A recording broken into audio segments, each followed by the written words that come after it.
আসসালামু আলাইকুম, সুপ্রিয় দর্শক মণ্ডলী। আজ আমি এসেছি নতুন আরেকটি ভিডিও নিয়ে। সেটি হচ্ছে আমার ছাদ বাগানে অনেকগুলো আনারে গাছ রয়েছে। এখন থেকে আনারের প্রতিটি গাছের ধারাবাহিক ভিডিও আমি আপনাদের সামনে তুলে ধরব। এখন এই যে আমার পাশে দেখতে পাচ্ছেন আনার গাছ।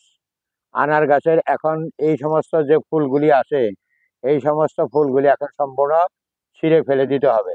এগুলি থেকে আর কখনো ফল আসবে না।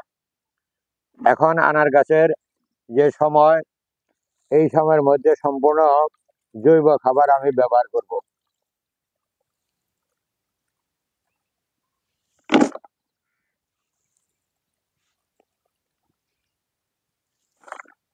দেখেন আমার এই আনার গাছের এখান থেকে আমি উপর থেকে কিছু মাটি সরিয়ে নিব।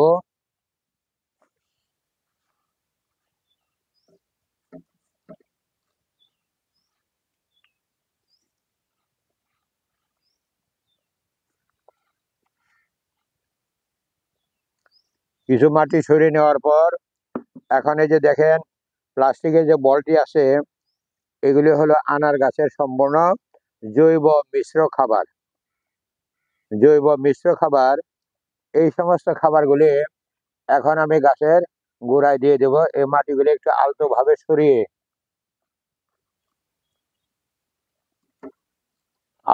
সরিয়ে এই জৈব সারগুলি আমি এই চতুর্দিক এইভাবে দিয়ে দেব।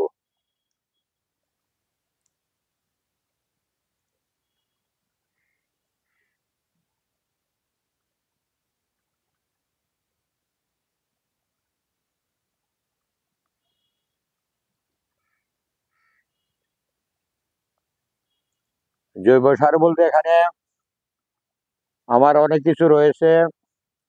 গোবর রয়েছে, ভার্মি কম্পোস্ট, পাতা পচা সার, কিচেন ওয়েস্ট কম্পোস্ট, শিংকুচি, হাড় গুঁড়ো, নিমখোল, ম্যাগনেসিয়াম সালফেট, এসওপি, নিমখোল, এই সমস্ত জিনিস দিয়ে আমি মিশ্রণ করে নিয়েছি। এখন এই যে গাছের গোড়ায় দিয়ে দিলাম। আর এই সমস্ত জিনিসগুলি ছিল আমার মালচিং পদ্ধতি। যেহেতু এখন গরমের সময়, গড়ানোর সময় গাছের গোড়াটা যাতে শুকিয়ে না যায়, সেই জন্য এখানে রান্না করার যে সমস্ত সবজিগুলি ছিল, আমি এই সবজিগুলি গুঁড়ায় দিয়েছিলাম। এখন এগুলি শুকিয়ে গিয়েছে। এইভাবে মালচিং করে দিলে সবসময় গাছের গোড়া ময়েশ্চার থাকবে, অর্থাৎ আর্দ্রতা ভাব থাকবে। তবে আমরা যারা ছাদ বাগান করি, ছাদ বাগানের ক্ষেত্রে আনার গাছের সবচেয়ে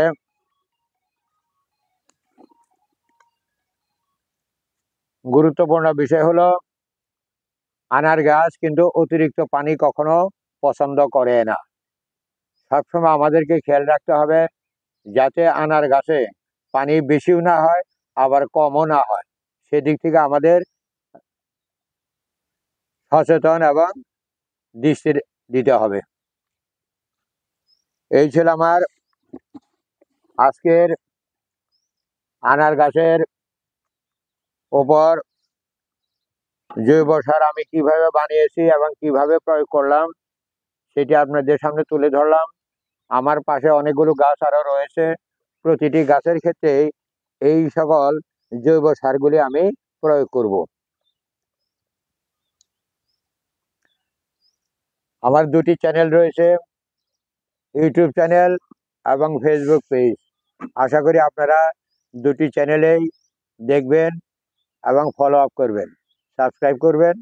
সবাই ভালো থাকেন, সুস্থ থাকেন, সুন্দর থাকেন, এই দোয়াই করি আজ আমার ভিডিও এখানে শেষ করছি।